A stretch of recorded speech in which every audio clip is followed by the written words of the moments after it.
Did you hear about the baker that got electrocuted? He stood on a bun and a current shot up his leg. Right, so hello again everybody and welcome back. I've seen a couple of questions asking if you can make a Firestick kid-friendly. Now this is going to work on any Android device, but we're going to be doing it on a Firestick in particular. And it's going to make it so basic you can only click on a limited amount of apps without having to go into the settings. And it does give it quite a clean look, which is different. Right, so that being said, don't forget to hit that subscribe button, and let's crack on.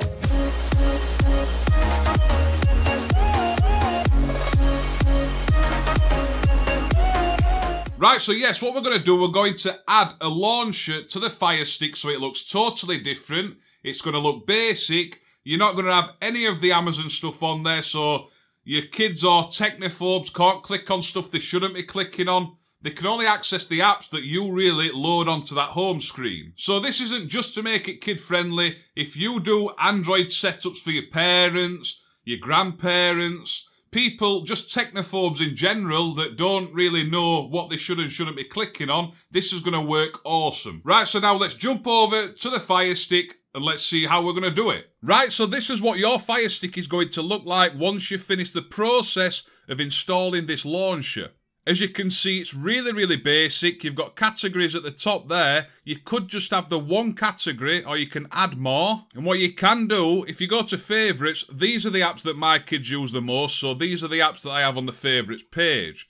You could just have those two apps. So then there's no way of them clicking on something they shouldn't be, opening things they shouldn't be, or installing stuff that you don't want them to install. And then the only way really of getting back to the Amazon home screen is by long holding the 3-line button and then clicking the home button, and it takes you back here. Then once you've finished doing whatever you're doing, click on the home button again, takes you back to this, and that's the only way of getting off it, which makes it super useful. So now let's show you how you can install it on your device, how to set it up, and it may look a bit daunting at first, but it really is pretty easy to do. Right, so we're going to try and go through all the process as slow as possible so everybody can follow. So if it is a bit slow for you, I do apologise, but I want everybody to be able to do this. And I do want to give a quick shout out to TechDoctor UK who did help me with a couple of things in this process. Right, so first of all, you want to go across to settings, down, and go across to My Fire TV. I nearly forgot. Once you click on this, you're going to see it say Developer Options. Click on that. Apps from unknown sources, make sure this is turned on. And also make sure your ADB debugging is turned on. As you can see, talking's not my strong point. So once both of those options are turned on, we're going to go back home. And then in the top left-hand corner, you see a search icon for the Amazon store. If you type in DAW, you're going to want to see Downloader. And when you click on this, you're going to see the orange downloader icon. That's opened the app because I've already got it installed, but just make sure you download that to your device. If it doesn't download and install, it may be because you've got no bank details set up to your Amazon device or your Amazon account. Although it is free to install and download, sometimes they do require you have those details set up to be able to use the store. So once we've got Downloader, we're going to go across to Settings, Applications, Manage Installed Applications, and then you're going to see it say Downloader. Now this is just a way I've always accessed my apps on Firesticks, but obviously you can just go directly into the apps section. So I'm going to launch the application, and one very important step is to allow those permissions.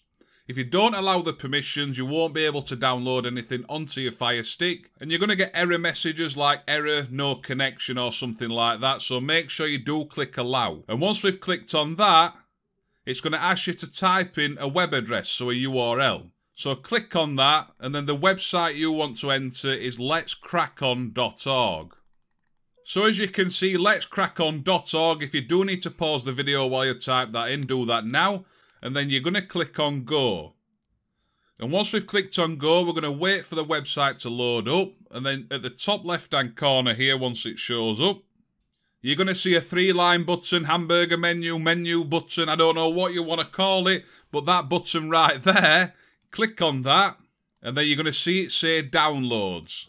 click on where it says downloads, and once the page loads up, scroll down the page, and you see the blue bars there. This is where the top of a category starts. You are going to want to find the launcher section.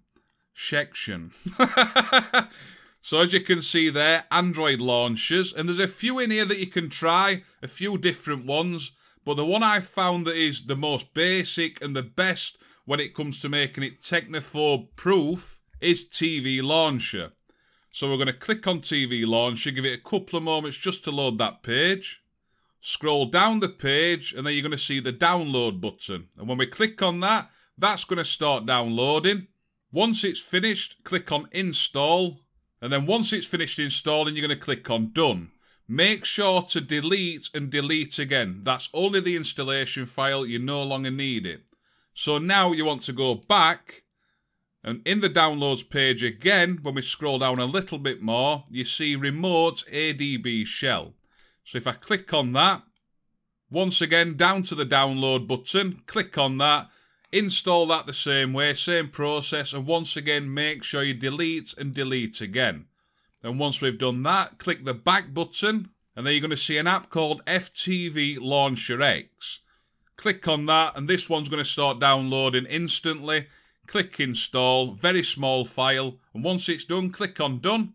And if you do forget to click delete on that section, on the left hand side you can go to files, long hold it, and then delete, and then that'll delete the installation file, the APK file.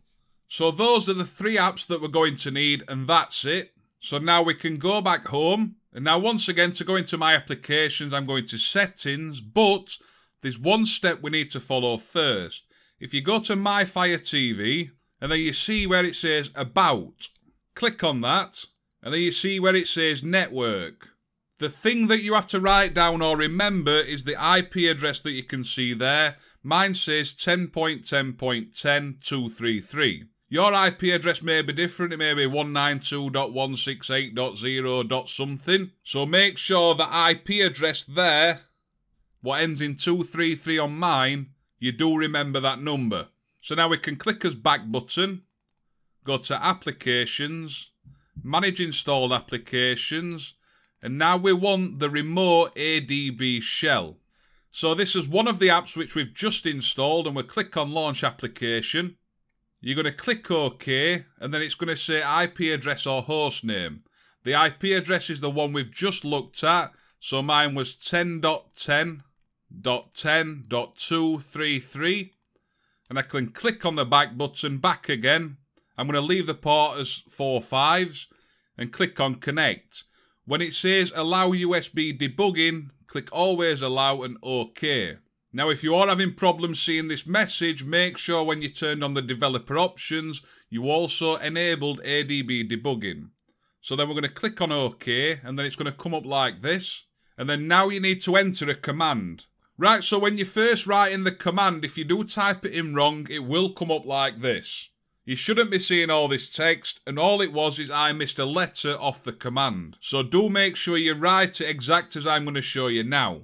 So we're going to click on it, and then you're going to type in exact as I type it now. I'm going to go through it all so you can see it all being typed. So PM space grant space DE dot code factor, but factor with a K. Do pause it if I am going a bit fast. Dot Ftv Launch X. So that's one of the apps that we've just installed. It is a long process, this, I do apologise. Space Android, so ANDROID dot permission EOMISSION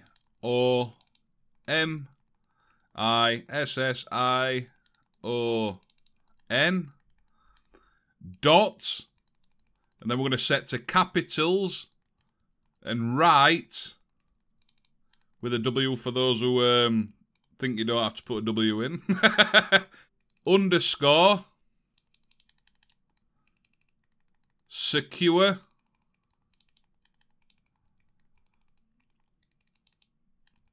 and then underscore again and then settings. And once you've typed all this in exactly the same as that, you're going to click on run. And now I know that's a really long thing to type, but it is the only command that we need to type in for Firestick. If you are using a Fire TV Cube, which Tech Doctor let me know about, I have put it in the post of another 2 commands that you do have to type in. But for a Firestick, we only need to type in that 1 command, and then we're going to click on run, click on back, and that's all you should be seeing. Before we saw a big row of text, you shouldn't be seeing that. If you've typed it incorrectly, it will come up as it shows there. And then we're going to click on the home button. And once we've clicked on that, we're going to go to his applications once again. So settings, applications, manage installed applications. And then this time we're going to open the LaunchX software. And when we open up this is how it's going to come up. I love the colours, by the way, I really do. You're going to see a drop-down arrow. And once you click on that, it's going to show you all the apps you've got installed on your device. And now if I scroll to the top, you can see I've got Adb Launcher that I can use. But the one we're using in this video is Ftv Launcher, which is there. And when I click on this, I'm now going to click on the home button. And then you can see it somewhere it says next. You like that? So next, next, next, next, and then done. That's your new Firestick layout, and I think it looks absolutely awesome, to be fair. And then now, every time you click on the home button, it's not going to go back to the Amazon Firestick layout. And if you hold the home button, it's still not going to do anything. So don't panic. You've got a 3-line button on your controller. So if you long hold that, and then you click on the home button, while you're holding that menu button, it will take you back to the Amazon home screen. Then once you've finished whatever you want to do, click on home and it'll take you back to the launcher. Now there's a lot of different things you can do to customize this, and what I like to do is go to the 3-line button hamburger menu in the top left hand corner, and then you're going to see it come up like this. And if I go into theme, I'm going to change the base theme to dark. And you're going to see a little banner ad there that only comes up when you're inside the settings. So that's a way of keeping it free. So if I click on back, I'm going to go to settings. And then there's a couple of different things you can do. You've got application wallpaper. If I turn that on, then go home, it gives you this kind of look, which is a bit more colourful. Or if I go back into the settings, turn off the application wallpaper and put on the space animation, then click on home, you see it looks like this. And I think this just looks really clean. I think it looks awesome. And now if you go back into that menu button again, you're going to see it says manage sections. You can create a new section. You can remove a section. So if you click on it, you can delete it. And another thing is you can change the position. So if I change favourites to number 3, you can see now it moves across that row. So now if I change it back to number 1, click on home, you can see it's gone back to the beginning of that row. And now obviously you're going to want to add some applications to be able to access them. One thing I will say just before we get into that is the top right hand corner you're going to see like an app square. And if we click on that, this comes up with all your applications. You can set it as an alphabet, a filter or a grid. If you have the grid, it just lists it a little bit better. And then in here you can access any app on your device. But obviously to make it technophobe friendly and kid friendly, we don't want them to access every app that's on as Firestick. So I'm only going to add things in the favourites section. I don't need to tell you how to do it multiple times, but click on the plus icon, applications, and then once you're in applications, I'm going to want to add Netflix and YouTube. So once you've added them, you just click the enter button, click on back, and you're going to see they are there. Right, so one thing I did forget to mention as well is how you can remove apps from a category or move them around. All you've got to do is select the app, long hold the enter button, you can reposition so you can move it around, and then you click on back, and then as you can see it's moved. Long hold the enter button again, you can remove it from that category. Obviously if you click uninstall, it will uninstall it from the device. If you click on category, you can click to move it to a different category. But say you want Netflix in favourites and in media, you can add them to both. So you can add the same app to more than one category. And now there's a lot of other things you can do inside this launcher, but I don't want to keep you here all day because it's been long enough as it is. And if I was talking a bit fast in this video, or you think you can't stand my voice or me talking, I will leave a link in the description down below to a post that you can follow to do the exact same thing. And one more thing worth noting, when you first launch the Firestick from boot, so when you first turn it on, it will load up with the Amazon launcher as you'd usually see. Leave it 30 seconds and it'll load up the launcher, so then it's back to this. And yeah, it's sound that, innit? Just a long ass video. I do apologise, I really do. Right, so a bit of a longer video admittedly, but we did need to go through it in a lot of detail so nobody got lost on the way through it. But I hope this video has helped you. I hope some of you find it useful. And yeah, enjoy the rest of your day and stay safe. Don't forget to hit that subscribe button down below. And I'll see you soon. Ta-da!